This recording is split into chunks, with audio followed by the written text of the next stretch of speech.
Hello there guys, and welcome to another one of my reviews. Today we are driving the brand new Honda Civic Type R. Now this is a legendary name in the hot hatch segment. The first Honda Civic Type R was launched in 1997 and it didn't get a lot of attention back then. Then in the year 2000, another brand new model was launched, and that was basically when the Type R name started turning itself into a legend. That's because it had a very interesting engine that could rev up to 8,000 RPM. It was a really brilliant car to drive, and it remains so to this day. Now we are looking at the third generation, actually the fourth generation Type R, which was launched in 2017. It is a brand new design and it is quite different from its predecessor, but not in all key areas. So this being a car for enthusiasts, I'm gonna focus a lot on the technical side of things. From the outside, you're gonna notice the new Type R looks quite a lot different compared to its predecessor. And that's normal. It's wider, it's lower, and it's longer than the previous model. All of that was done in order to offer more practicability for the car, because this is offered in a standard model as well. So, you know, people will buy the Civic just to use it every day. Not everyone will buy a Type R. So, on the outside, you can really easily differentiate a Type R from a standard Civic.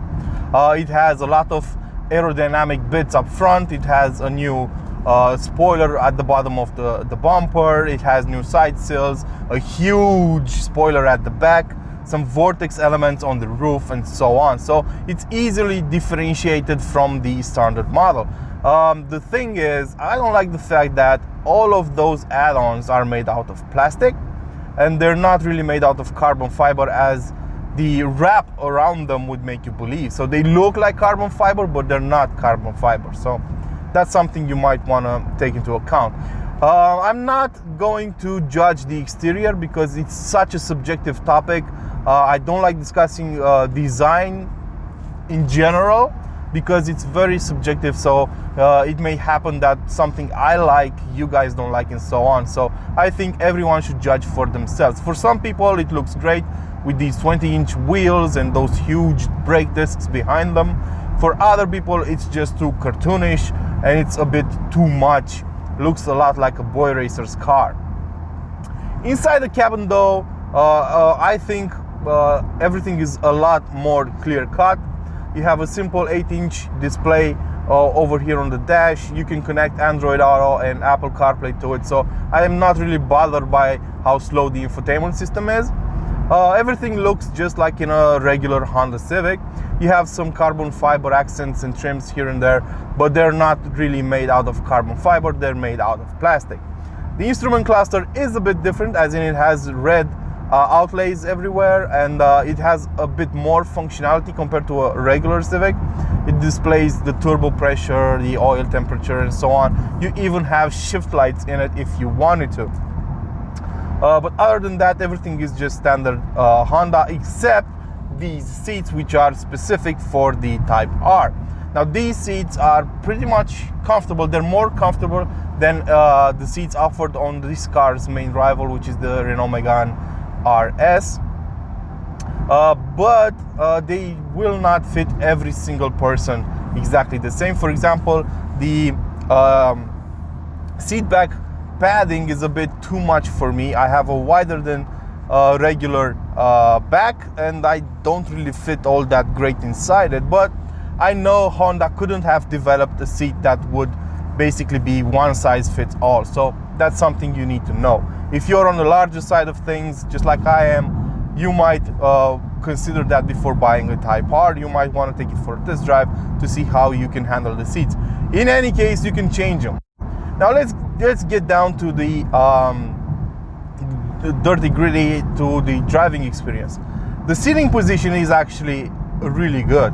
You sit really low in the car, and the instrument cluster sits below your eye line, but it's not too disturbing. The steering wheel is absolutely marvelous, and I absolutely love it. It has the perfect size. It's not too thick, it's not too thin. Has some really nice leather on it with red accents on this tester. So it looks really great. Then there's the gear shift knob, which is made out of aluminum, and it also feels absolutely great to the touch. And the shifts are really close together.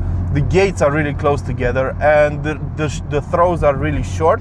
So the gearbox is absolutely excellent. For a manual, it is absolutely brilliant.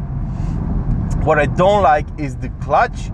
I can't say I hate it, but I would have preferred a bit more feedback out of it, because on upshifts you rarely feel where the clutch is making contact. So you don't really know where that shift point is. But other than that, it's absolutely okay. The gearbox is fine. The transmission is fine. What I don't like is the fact that they have an electric parking brake on. I mean, this is a performance car, guys. Come on, a manual handbrake would have made a lot more sense. But other than that, the pedals are really closely grouped, so you can heel and toe really easily. But the car already does that for you. When you downshift, it does it automatically, which makes you feel and seem like a rally driver for all your friends when you're driving them along. But it's only just a trick done by the car to protect itself, actually, to make sure you don't break it. You can turn this off if you want to heel and toe yourself. I did that, and it's absolutely amazing because you can really easily heel and toe. You need some flex in your ankle, but that's true for any other car too. Now let's talk about the engine. The engine under the hood is the same engine from the previous Type R, but it has been updated a bit. So it's a 2-liter 4-cylinder turbocharged engine developing 320 horsepower and 400 Newton meters of torque. That's 10 horsepower more than the previous model, and that, according to Honda, was all due to the new exhaust. So you might notice that the exhaust has 3 pipes. That pipe in the middle helps bring out a deeper sound and helps evacuate the fumes a lot easier, so that you can get some more horses. Now that may seem like the engine is a bit pushed. You know, getting 320 horsepower out of a small 2-liter engine might seem like a lot, and some of you might already be thinking turbo lag. But to be honest, turbo lag is almost non-existent on this car. I'm actually really surprised by how good the pedal response is. It reacts really sharply to your input, and apart from under 2000 RPM, you won't really feel any kind of turbo lag. But even then, it's not really turbo lag, but it's just like, you know, just a slight delay between the moment you press on the pedal and the car gets going. But it doesn't feel like regular turbo lag, and you won't feel it anyway, because you will rarely drive at under 2000 RPM. So the pedal response is great, and this engine just pulls all the way to 7000 RPM, which is a bit unusual for turbocharged engines, which usually have a plateau of power between certain RPM ranges. But this one, just above 5000 RPM, it pulls like a freight train. It is amazing just how hard this car pulls. From 5000 to 7000 RPM, it just pulls and pulls and pulls, and then you shift and you're still in the torque band, and it pulls even some more. Now, in order to put all that power down, Honda fitted a limited slip differential up front, which helps transfer power from the wheel with less traction to the one with more traction. So it works in theory. Honda claims that they don't feel any torque steer, and that limited slip differential nullifies torque steer, but actually I could feel some torque steer still on this car. So there is some torque steer, but it's not a lot. It's really actually fine. The car comes with 20-inch wheels wrapped in Continental tires, Conti Sport 5P, which are good tires, but if you really want the best performance out of this car, I think you should go for some Michelin Cup 2 tires. if you're driving in sunny weather, or maybe some PS4s. I think they have better traction. But even with these Continental tires, it is amazing just how well this car pulls you out of the corner. So you enter with way too much speed because you can brake really late. Those Brembo brakes do a great job of keeping this lightweight car in check, because this is only 1300 kilos, so it's a really light car.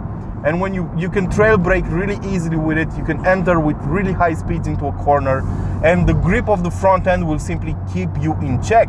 And then as you accelerate out of the corner, it grips so hard you wouldn't believe it. It is quite an amazing experience, to be honest.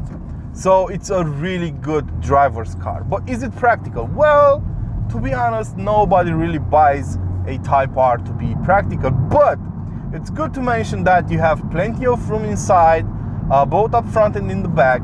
You have plenty of room in the boot. It's more than decent. And the car is comfortable. That's something the previous Type R didn't have, and a lot of people complained about it. But the new one has adaptive dampers. You can set them in 3 different modes. So you have 3 driving modes. You have comfort mode, sport mode, and plus R mode. Quite obvious, the plus R mode is the most aggressive. It stiffens the steering, it stiffens the dampers, and improves the throttle response. Then there's sport mode, in which the car starts up by default, and then there is comfort mode. And in comfort mode, this car is actually comfortable, unlike its predecessor. I should also mention that this car, unlike its predecessor, has independent suspension at the back. It's a multi-link setup, and it really helps up with the comfort. So even though this Civic comes with 20-inch wheels, it's still really comfortable. I am actually surprised at how comfortable it is. So it is livable. You can live with it day by day. Now let's talk about fuel consumption. Some of you might wonder, around town I saw fuel consumption of around 12 liters per 100 kilometers covered. Outside the city limits, it's about 8. So not too bad, to be honest. It's okay. But all those figures will depend a lot on how much you can restrain yourself from pressing that gas pedal. So if you can do that, I think you can get even better fuel consumption results, but it will be hard to contain yourself. Now let's talk about the weakest point of this car, and that would be the exhaust. Even though it looks cool, I guess, to people without OCD, to have 2 big tailpipes and 1 small one in the middle, the car doesn't really sound all that great. The induction noise is nice, but the exhaust noise is really not on par with the competition. Speaking of competition, the biggest competitor to this car is the Renault Megane RS, which has a bit less power, but it is a brilliant car altogether. And then there's the Golf GTI, which the Cloud Sport Edition has considerably less power. There's the Golf R, which has all-wheel drive, so it doesn't really count. And then there's the Seat Cupra, which is actually a Golf in Seat clothes. So yeah, I think the Honda is a really good proposition in the segment, but it might be a bit too expensive for some, because it's about 40,000 euros. This car is about 40,000 euros, and that's a lot of money. But it is almost the fastest front-wheel drive car on Nürburgring. It had that record for a couple of months at 7 minutes 43.8 seconds. Just to put that in perspective, the Porsche Taycan, which was launched this year and is the fastest EV sedan on the Nürburgring, did that with its 750 horses in 742. So they are really, really close. You could probably keep up with it in this car. That said, this has been my review of the Honda Civic Type R. Hope you guys enjoyed it. Don't forget to like, share, and of course subscribe to keep this channel going. See you guys next time.